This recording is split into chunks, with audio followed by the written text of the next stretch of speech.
let the world hear his word. ஒருவன் கிறிஸ்துவுக்குள் இருந்தால் புது சிருஷ்டியாய் இருக்கிறான், பழையவைகள் ஒளிந்து போயின, எல்லாம் புதிதாயின.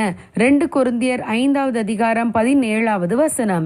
An anthropologist on Mars என்ற தன்னுடைய புத்தகத்தில் நியூராலஜிஸ்ட் ஆலிவர் சாக்ஸ் வெர்ஜில் என்ற ஒரு மனிதனை பற்றி குறிப்பிட்டுள்ளார். வெர்ஜில் தன்னுடைய குழந்தை பருவத்திலிருந்து 50 வயது வரை கண் பார்வையற்றவராக இருந்தவர். வெர்ஜிலுக்கு நடந்த ஒரு கண் அறுவை சிகிச்சையின் மூலம் அவருக்கு பார்க்கும் திறன் கிடைத்தது. பார்க்கும் திறன் கிடைத்திருந்தும் அவர் பார்வையை சரிவர பெற்றுக்கொள்ளவில்லை என்று டாக்டர் சாக்ஸ் அறிந்து கொண்டார். முதலில் அவருக்கு பார்க்கும் திறன் கிடைத்தபோது அவர் பார்த்த காட்சிகள் அவருக்கு குழப்பத்தை ஏற்படுத்தியது. அவருக்கு நிறங்களை வித்தியாசப்படுத்தி பார்க்க முடிந்தது, பொருட்கள் நகர்வது தெரிந்தது, ஆனால் அதை இன்னது என்று தெளிவாக சொல்ல முடியவில்லை. நாட்கள் செல்ல செல்ல அவர் ஒவ்வொரு பொருளாக பார்த்து அறிந்து கொண்டார். ஆனால் அவருடைய பழக்க வழக்கங்கள் மாறவில்லை. கண் தெரியாதவராய் இருந்தபோது தான் செய்த செயல்களைத்தான் தொடர்ந்து இப்போதும் செய்து வந்தார். ஒரு மனிதன் பார்வையடைய வேண்டுமானால் அவனுக்குள் இருந்த பழைய பார்வையற்ற மனிதன் சாக வேண்டும் என்று டாக்டர் சாக்ஸ் கூறினார். இதை போலவே ஒரு மனிதன் இயேசு கிறிஸ்துவை அறிய வேண்டுமானால் அவன் மறுபடி பிறக்க வேண்டும்.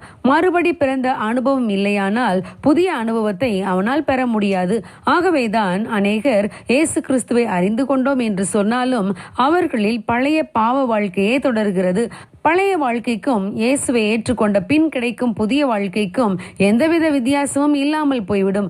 ஆனால் உண்மையான ரட்சிப்பை அந்த மனிதன் அடைந்திருப்பானால் அவன் வாழ்க்கை முறை முற்றிலும் மாற்றமடையும். பவுல் அப்போஸ்தலனுடைய நாட்களில் இயேசுவை தங்கள் சொந்த இரட்சகராக ஏற்றுக்கொண்ட மந்திரவாதிகளில் அநேகர் தாங்கள் பயன்படுத்திய மந்திர புத்தகங்களை கொண்டு வந்து எரித்தார்கள். அவர்கள் விட்டு வந்த தொழிலுக்கு அவர்கள் திரும்பி போகவில்லை. அநியாயமாய் பணம் சம்பாதித்த சகையு இயேசுவை கண்டபோது முற்றிலும் மாற்றப்பட்டார். ஆம் பிரியமானவர்களே, இயேசுவை நம் சொந்த இரட்சகராக ஏற்றுக்கொண்டால் நம் ஆவிக்குரிய குருட்டாட்டங்கள் மறையும், நம்முடைய அகக்கண்கள் தெளிவு பெறும், நம்முடைய பாவ வாழ்க்கை பரிசுத்த வாழ்க்கையாக மாறும். இந்த மாற்றத்தை தான் இயேசு கிறிஸ்து நம்மில் எதிர்பார்க்கிறார். ஆகவே மறுபடி பிறந்த அனுபவத்தை பெற்றுக்கொள்ள தேவன் நமக்கும் உதவி செய்வாராக. நம்முடைய மனக்கண்கள் தெளிவாகட்டும். God bless you. Have a godly day.